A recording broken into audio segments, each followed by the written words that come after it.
Ngayon araw nga, episode 7 na nga ng Benta Series at nakarami nga ako kasi linggo ngayon. Habang naglalagay nga ako ng munggo, bigla nga itong tumawag tong cart ko. Meron nga bumili sa akin at nagulat nga ako sa laganan niya kasi pang isang barangay na. Isang panibagong kwento na naman to. Pero bago ang lahat, intro muna ako. Ako si Yan, isa akong solbetero at ito ang kwento ko. Tangali na nga ako nakalabas at ngayon araw nga linggo at walang pasok ngayong mga bata. Kaya panigurado sa kanila at pang episode 7 na nga ng Benta Series. Sana ngayon araw makarami ako. Meron na nga bibili kaya tumabi na ako. Binuksan ko na nga tong cart ko at yun nabuksan ko na, kumuha na ako ng apat na 10 yung binili nila. Okay to pang simula. Nakakuha na nga ako kaya sinimulan ko na lagyan ng sorbetes. Boss, may bagyo. Dalawa. Darating. Yun. Atas yun. Natapos na ako sa pagtataka ng sorbetes kaya ito binigay ko na sa kanila. Sinarado ko na nga tong cart ko at yun nasara ko nga, umalis na nga rin ako. May dalawang bagyo na naman nga papasok. Pag ganito talagang buwan, puro bagyo. Inarang ako ng mga bata at bibili nga daw sila. Kaya ito pinakita ko na sa kanila yung flavor ng sorbetes ko. Kumuha na ako ng dalawang apa at 2 yung binili nila. Kaya ito nagtakal na ako ng sorbetes. Bap, hi ka muna.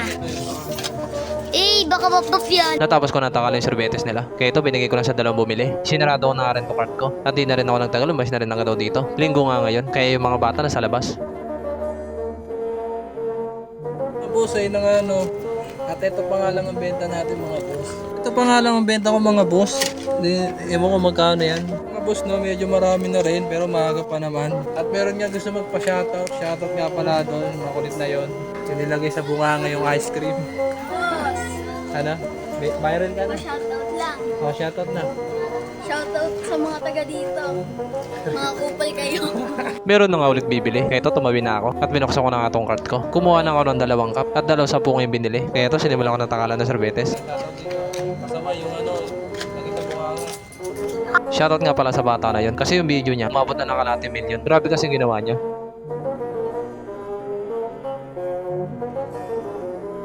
Sinarado ko na nga tong cart ko kasi wala lang bumibili. Kaya ito, umalis na ako. Buenas kayo pagdaan ko dito kasi maraming bumili. Meron nga ulit bibili kaya tumabi na ako at kumuha na nga ng 3 baso at puro tagbibindi nga yun. Binuksan ko na nga tong cart ko at nagsimula na nga magtakal ng sorbetes. Buenas kayo pagdaan ko dito kasi meron bumili na 3.20 at sakap ko nga nilagay. Natapos ko na takalan yung 3.20 at pinalagyan nga ng munggo. Ito nga madalas hinahanap nila at habang naglalagay nga ako ng munggo, bigla nga tumawag tong cart ko kasi meron batang sumakay sa harapan at buti na nga lang hindi tumawag kasi kung nagkataon, malalagyan ng tubig alad yung ice cream ko. Pagtapos nga ng 3.20, meron nga ulit bumili. 2.20 naman sa apa. At habang nandito nga ako, sunod-sunod na may bumibili sa akin.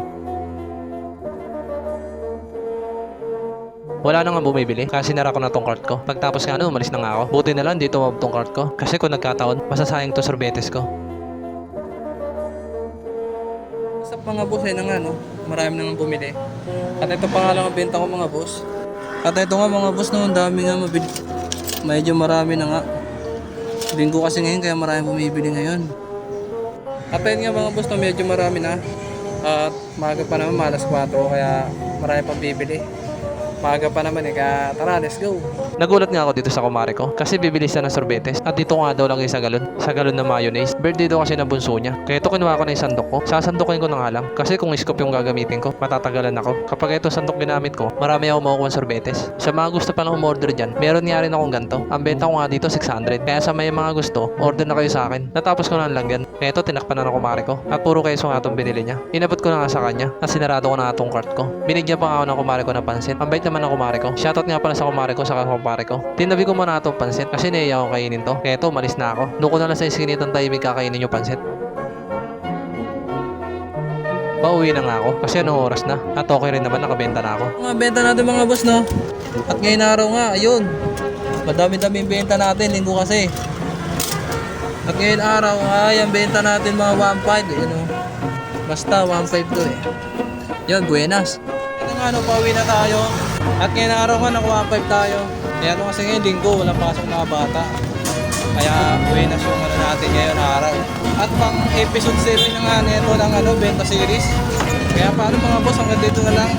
Salamat, peace.